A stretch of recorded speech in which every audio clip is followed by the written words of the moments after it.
Welcome to season 2 of Fractional. Andrea was just making me laugh a second ago. Hold on, I have to get composed. And I didn't realize it was season 2, so even better. Okay. Yeah. At the date of recording, we're halfway through season 2 episodes. Awesome. Yeah. Season 1's last episode will air on March 22nd of 2024, depending on when someone's watching. So anyway, welcome to season 2 of Fractional CMOs in the 90-Day Win. I'm Dean Way. This season, we're going to talk through scenarios that companies and these CMOs experience to share lessons learned and tips on how to get the most out of a fractional CMO that you've hired. So, hi, Andrea. Hello. Thanks for having me. Okay. I'm composed now. I have my bearings. Here we go. Okay. So, same as every other episode, you just started a hypothetical 1-year engagement as a fractional CMO. Just got hired, right? What's the first problem most of your clients need to start fixing? Or what's the first problem you normally go looking for because you find it pretty much everywhere you go, even if that client's not aware of it? And also tell the audience a little bit about yourself. Sure. So I'll start with introducing myself. I'm Andrea Sok. I'm the founder and CEO of Sok Influencer PR. I've had the pleasure of working with mission-based organizations like United Way and the UN over a 15-plus career as a communication strategist. And in the past few years, I've transitioned to fractional CMO, and I work more with startups and small businesses. Basically, my team is focused on getting results faster. So we started working with clients who needed to move faster. And for us, that looks like fintechs, wellness, and innovative nonprofits. Right. So when I first start, the first problem I tackle is direction, strategy. Where are we going and how are we going to get there? In the first 90 days, we can develop a clear strategy, obtain some quick wins, which usually looks like cost savings or getting systems in place.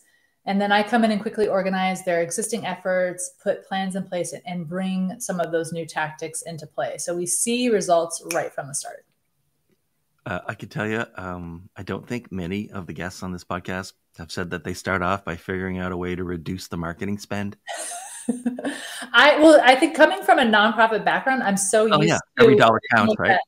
Small budget, and so I get flabbergasted when I come in. I see where we're spending money, and with no rhyme or reason either. Oh, we figure we need to do an ad spend here because that's what everyone else is doing. We read a blog post that said we should be doing email, right? We saw an article that said that we need to be all over social. We need, there's this and that, they've just spread out their money in all these little fires that never actually exactly catch. All right, fair enough then.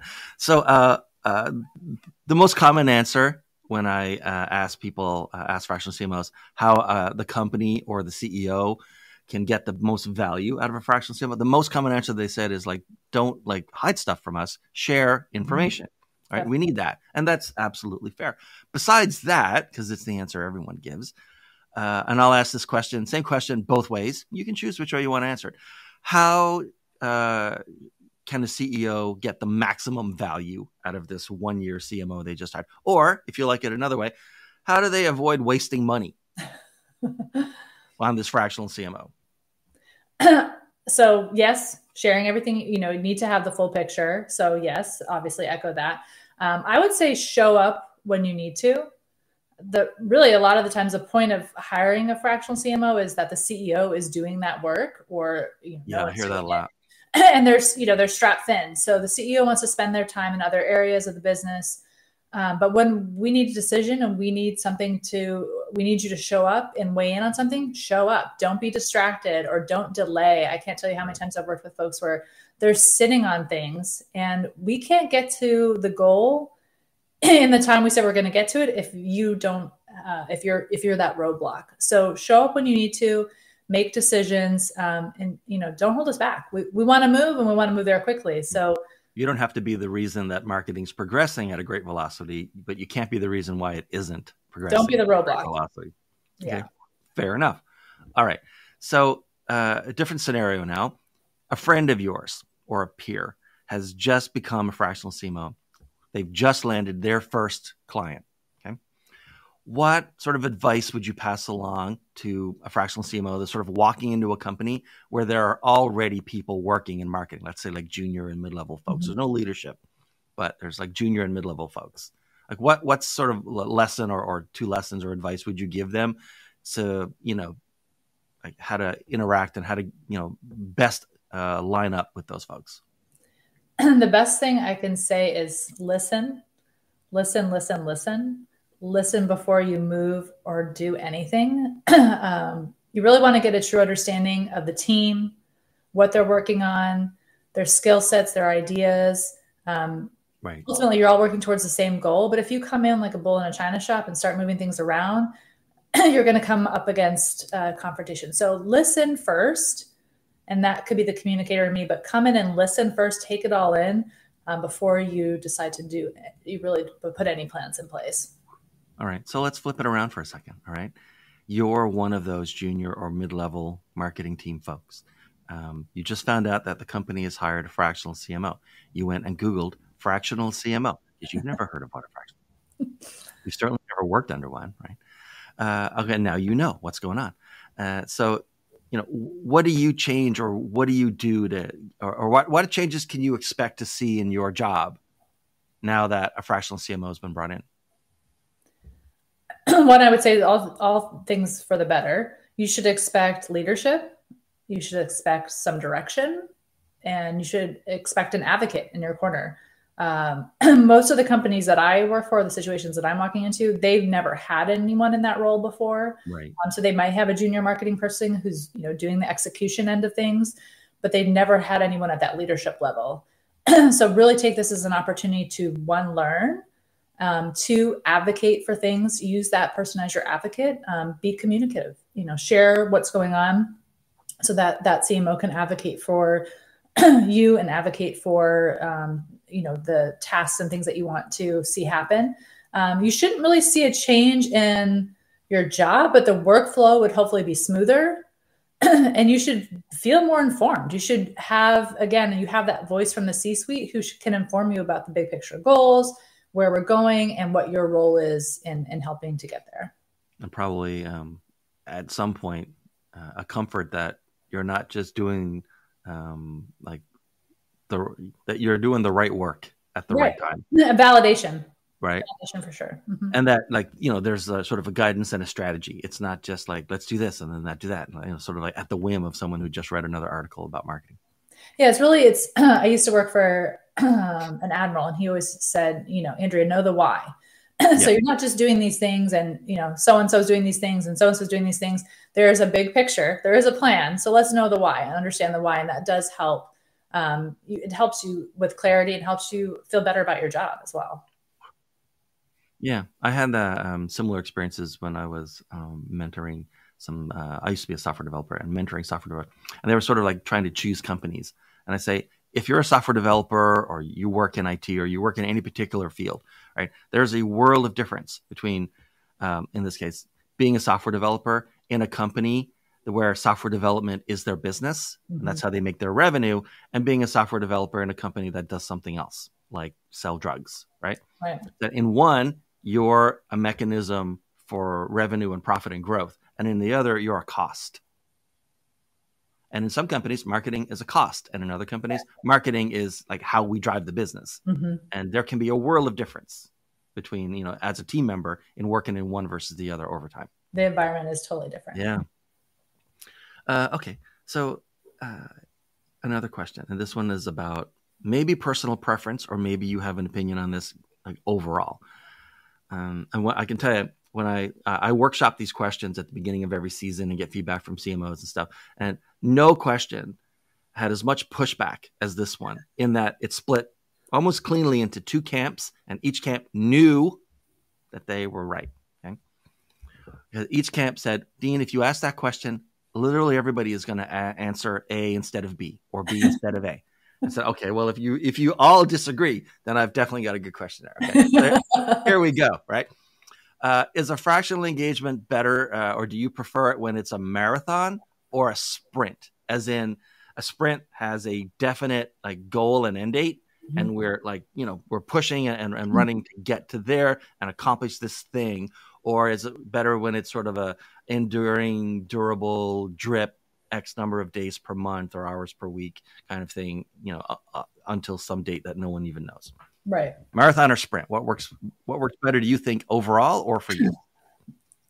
So if you ask me what I People have prefer, strong opinions on this. so if you ask me what I prefer, I'm going to go against the grain. I'm going to say I like the diversity of both. So in my with my clientele, I do have both. I have folks that either fall in that bucket where they are in a sprint. They want to get to the goal as quickly as possible. It is date specific, so it's a product launch or it's a nonprofit undergoing a capital campaign. They want somebody who's going to come in, do the thing, work us toward that date, and then our agreement ends, and maybe they bring somebody in house, or maybe they go a different direction. And then I also have that bucket of small businesses that I work with, where their business size doesn't really warrant someone coming in full time, but they want that leadership and they want that strategy. Maybe they have a junior marketing person on staff who's executing, but they want somebody who's going to come in and do that big picture thinking. And again, advise the CEO. And those are ongoing engagements. And they're not in a startup mentality. The business, it's a small business. So it's going to stay that, same size for its lifetime. And so I actually like the diversity of having both in my portfolio because I like helping people with the long term, the big picture. I think we can accomplish a lot of things and we can see a lot of wins over time. But I also like that defined sprint where it's like we have the budget, we have the staff, and the CEO is all in to get to the goal. And we're pulling out all the tactics. So I don't know if I answered your question, but I like to do both. Very diplomatic. Okay, so most of the people who watch this are not in marketing. And most of them are most likely executive leadership. According to the analytics so far, they're mostly CEOs and people on an executive leadership team. They're probably hiring either their first ever fractional CMO or their first ever CMO period. A lot of them are startup phase, right? I have a question related to what you just said, and it's partly because most of the audience doesn't work in marketing, and partly because I expect even a smaller number have ever done anything in the nonprofit world. What is the difference between a capital campaign and a fundraising campaign? Because I don't know the difference. So, well, there's a couple different scenarios. So in the nonprofit world, a capital campaign is usually for a physical site building. You're trying to raise X millions of dollars to build the thing. You can do a longer term fundraising campaign, but generally fundraising campaigns, they do have a start and end time. We're doing a Giving Tuesday fundraising campaign. We're doing a fundraising campaign to fund a new program. So usually once you reach the dollar amount, the campaign is over. And that's different than obviously the startup world where they're fundraising for a seed round or whatever round of funding that they're in. But all those tend to have a time frame around them. So sometimes we'll come in and we'll be asked to assist with the marketing on a fundraising campaign to launch a kids program or kids reading program. So they want to raise X amount of dollars. We're assisting with the marketing to get them to that fundraise. So we're working with, as opposed to in a for-profit where we're working with the sales team, we're working with the development fundraising team.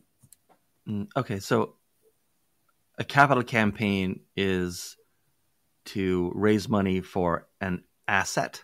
Yes. Yeah. Okay. Better put. As opposed to any other sort of fundraising they might do where it might or would likely go towards operations. Correct. All right. I never knew that. Good to know. I'm here for you, Dean. I'm here to teach you. Thank you. Since you put me off my mark and put me off the X at the beginning of this thing, it's nice that we tied it up with a bow at the end. Appreciate that. Okay, Andrea, so who should reach out to you and how should they reach out to you? So going back to that last question, again, I work a lot with small businesses. You have a smaller team, you want to do the marketing. Typically it's the CEO who's doing it, and they either that's not their skill set or they don't have the bandwidth, or generally both.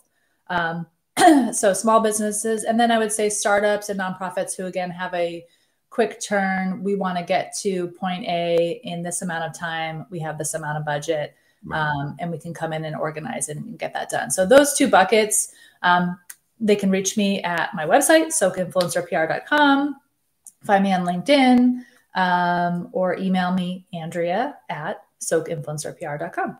All right. This has been so great. And I learned something new, which is always fun for me. My favorite thing to do. Thanks so much for being here, Andrea. I really appreciate it. Thank And you good for talk. having me. And thanks everyone who's watching. See you next time in the next episode.